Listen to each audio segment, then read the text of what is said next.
Hey there guys, what's going on? In this best class setups in Modern Warfare series, we're back with one of the best class setups in Modern Warfare right now. And I've got to say, your M4A1 class setup, my friends, and I'm sorry to say this again, is probably wrong. Anyway, the M4A1 is still one of the best guns in Modern Warfare and Warzone for sure, with great damage, little recoil with the right attachments, excellent range, and good handling and mobility. It's typically pretty hard to go wrong with an M4, but man, I see people running the commando barrel and I'm like, brother, please help yourself. Like, watch a video on the best attachments, please. Anyway, just before we do get into this newly revamped best M4 class setup here, let's try and get this video to 20 likes. We're very, very close to 1,550 subscribers, which is pretty wild, and so we're definitely on our way towards 1,600 now. So make sure you do click that subscribe button with those notifications turned on so you don't miss any more of these videos. Anyway, let's talk about one of the best class setups in Modern Warfare and of course Warzone as well. Alrighty, so we're going to talk about the attachments here, showing them off at the start of the video, and then we're going to jump into a particularly good game of mine. So for those of you guys who are just looking for the class setup and you don't want to have to wait to go shred people, we have changed up our class slightly from what you can see in the gameplay in the background, but honestly, it's very, very similar. So starting us off here, we've got the monolithic suppressor in the muzzle slot for the damage range and of course sound suppression. The damage range does give you about a 10 to 15% range increase, which is super powerful. In the barrel slot, we do of course have the Corvus custom marksman here with the, again, damage range, bullet velocity, and recoil control. In the gameplay that you will see shortly, we are running the stock M16 Grenadier, but they are both very similar in terms of damage range, bullet velocity, and of course recoil control. So either one of these barrels is very strong and they do play fairly similarly, with the Corvus custom marksman allowing us to move around slightly faster than the stock M16 Grenadier. We've also included the no stock for the movement speed and aim down sight speed, which is a really, really important attachment for the increased mobility and handling. We're also choosing the commando foregrip here as well for the recoil stabilization and aiming stability. Basically what this does is it helps us control the horizontal recoil from the M4, and lastly of course we are running the 50 round mags, just to avoid the 60 round mags basically, for the increased mobility and handling that we do get from this one when you do compare it to the 60 round mags, while still maintaining a decent amount of bullets to spray down range. Altogether, these attachments do make us pretty unstoppable. This is definitely one of the best class ups in the game, and I sometimes just forget how powerful the M4 is while I'm out testing and making other class setups on other weapons. It's always hard to go past the excellent features on the M4. Like I said, the damage range, the bullet velocity, getting those bullets down range with the fire rate, accuracy, you just can do it all with this particular class setup. Next, we're going to talk about our secondary perks and grenade choices, but if you are dipping out of the video at this stage now that you've got your attachments, I do appreciate you stopping by. I recommend you sticking around though. The game on Rust that we're about to show is pretty wild. Anyway, we will bounce over our primary perks and grenade choices here for a more complete class setup. In the secondary slot, we do either want the Akimbo RENETTI or the Akimbo 357. Basically, you want an extra close range weapon choice set up with either of these two preferences. On the 357, we want the 357 long barrel, the 1mW or the 5mW laser, the lightweight trigger, the snake shot, and of course the Akimbo perk. And in the case of the RENETTI, we want the MK3 burst mod, the 1mW or 5mW lasers, the lightweight trigger, the 27 round mags, and of course the Akimbo perk again. Both of these are fantastic close range options that are really effective when we do run out of M4 ammo. In the perk 1 slot, you'll either want to take EOD or of course quick fix, depending on whatever you prefer really, explosive resistance or faster health regeneration. Typically on those close quarters map like Rust or Shoot House, you'll want EOD just for the grenade spam. It's super annoying to get killed by grenades. Perk 2, we do want Ghost to help us stay off of those UAVs. Again, perfect for those close range or larger maps as well. And of course, this works in a perfect combination with our third perk, which is Tracker, which does let us see enemy footsteps, and also it hides the markers of enemies that we do kill, and it also allows us to see enemy death markers. These two work in perfect combination to allow us to sneak around and control the flanks and edges of the map, and allows us to sort of sneak around behind the enemy spawn on particular maps like Grasno Raid, or in particular, Arklov Peak is a great map for this. Basically, you just sort of sneak around the backhand half of the map, take people by surprise, control the spawns, and get people stuck in the barn or on the other side of the map in particular. Very, very strong perk combination for sure. We usually do rock the C4 in the lethal slot, of course, in our aggressive classes, throwing it over walls and around corners.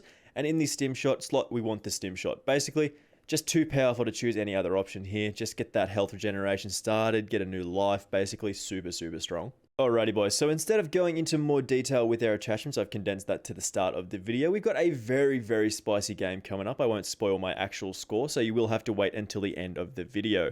Thank you very much for the ad revenue, boys.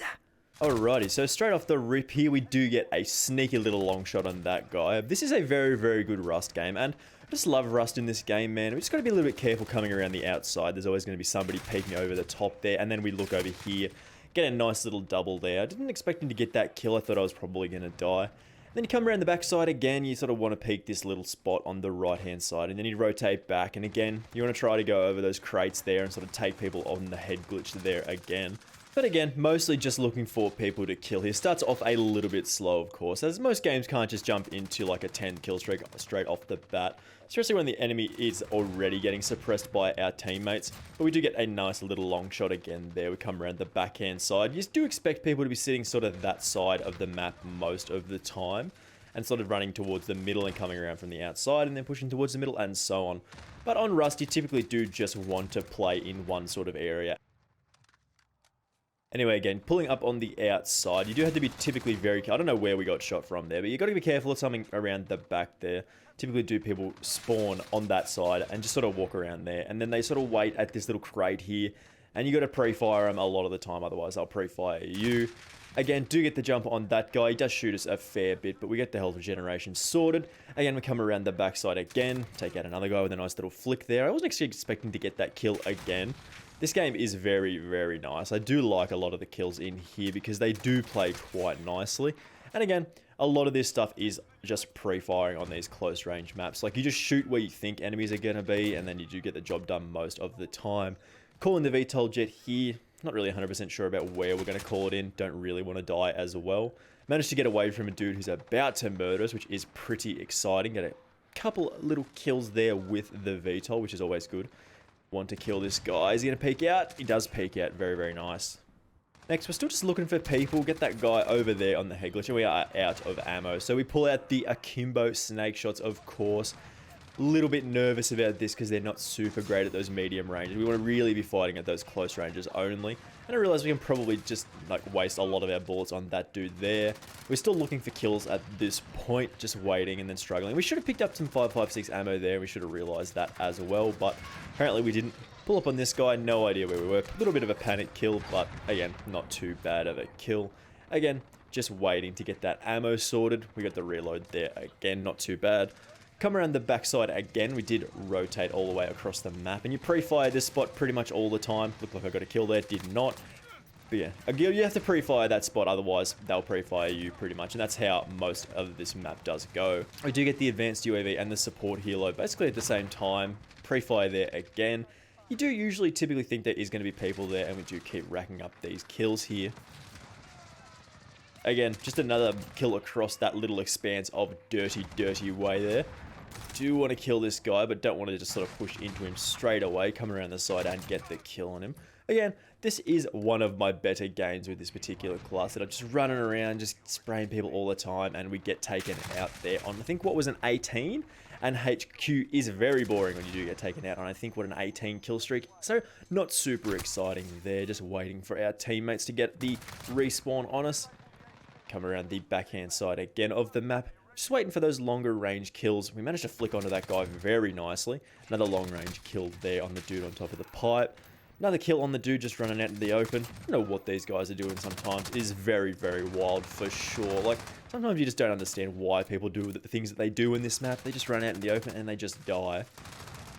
And you've got to be careful of people coming from this side of the map. Typically, they are going to be sort of around the middle of the map, and we do get taken out again here, which is a little bit unfortunate. Again, just peeking out into the open. We get the kill on that guy who did kill us. Drop shot that guy, which is not too bad. A little bit cheeky, but again, not too bad. You just have to basically just watch the spots that you think people are going to come from on this map, because typically they do come from there most of the time. And we do catch the L on a very, very quick game on, of course, Rust, but we do very, very well here with an excellent score of, I think, 24-2, which is very, very spicy. Especially coming into the game like midway, getting that amount of kills in such a short amount of time is very, very spicy, of course. 29-2 is, of course, better than what I said, and we'll talk about our final thoughts on this particular class setup in just a second. Alrighty, so this is our full class setup with all of our attachments that we've chosen here. All of these particular attachments do combine to make the M4 still one of the most powerful weapons in the game.